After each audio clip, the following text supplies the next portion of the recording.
La peinture en l'huile, c'est bien difficile en huile, mais c'est bien plus beau, dali daladi adadi, que la peinture à l'eau. Cette action, elle part de la volonté de faire un échange entre l'école primaire et puis le collège. C'est pour ça qu'on a invité deux classes, une classe de CP et une classe de CLIS. Et on a mis en place un petit dispositif. J'ai préparé les élèves de 6e à l'exposition. Et c'est pas moi qui fais donc la visite, mais ce sont les 6e qui encadrent tous les élèves du CP et du CLIS et qui leur expliquent un petit peu la démarche de chaque artiste. C'est un petit peu, pour eux, c'est aussi une première, c'est pas évident parce qu'ils n'ont pas souvent, ils n'ont pas l'habitude d'aller donc dans un espace d'art contemporain. Donc c'est un petit peu nouveau pour eux, mais je trouve que c'était intéressant qu'ils vivent cette aventure et qu'ils puissent vraiment communiquer donc, et parler de ces œuvres eux-mêmes, s'adresser donc aux enfants. Et on a travaillé un petit peu donc, le vocabulaire, on a essayé de faire des questions donc, assez simples pour que, avec quelques phrases, quelques mots, finalement donc, tout le monde puisse découvrir et comprendre l'art contemporain, qui n'est pas quelque chose d'obscur, souvent, contrairement à ce qu'on peut penser. C'est original, ça raconte plein de trucs, ça montre la face cachée des choses. Qu'est-ce que tu penses de l'expérience d'accueillir des élèves de CP pour leur expliquer cette exposition?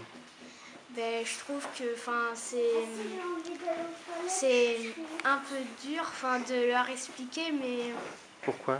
Parce qu'on ne trouve pas les bons termes, mais je pense qu'ils comprennent un petit peu. Et ils sont intéressés quand même par ce que vous leur dites? Bah oui. Vous arrivez à capter leur attention? Oui.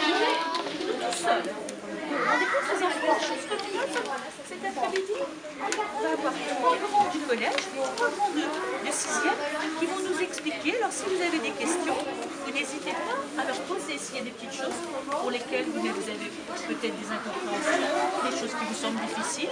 Et bien on pose des questions. D'accord, maman? Sacha aussi? Oui.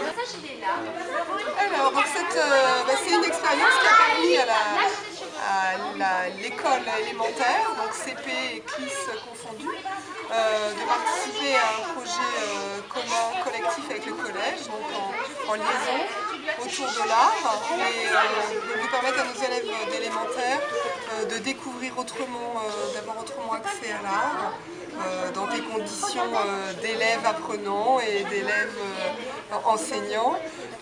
Donc je pense que c'est une expérience très positive. On verra un petit peu ultérieurement avec chacun d'entre eux ce qu'il en est. Mais on sent déjà qu'il y a des émotions très diverses. Voilà. Bien attentif, parce que je crois qu'après, il va nous poser des questions. C'est ça, il va nous poser des questions. Il nous poser des questions. Et est-ce qu'on aura le droit de vous poser des questions? Oui, d'accord. Donc on lève la main si on veut intervenir. Si on a la réponse, on va donner. Très bien, madame. D'accord, Lucas? Si on a des choses à demander, ils essayent de nous répondre. Et si on n'a pas la réponse, on la cherchera plus tard. D'accord? Alors, on peut répondre pour les sculptures. Pour les sculptures, on peut répondre. Qu'est-ce qu'on peut dire? À quoi ça vous fait penser, les sculptures? Léo? À mon cousin. Ah, d'accord. C'est intéressant. Alors, Noah, on parle aussi à l'intérieur de ce qu'on vient de voir à l'intérieur. Les sculptures, à quoi ça vous fait penser? Moi, ça me fait Aux plantes carnivores, c'est intéressant. L'on en mangerait un tout petit peu, un tout petit peu, un tout petit peu, un tout petit peu, un tout petit peu, un tout petit peu, en l'huile.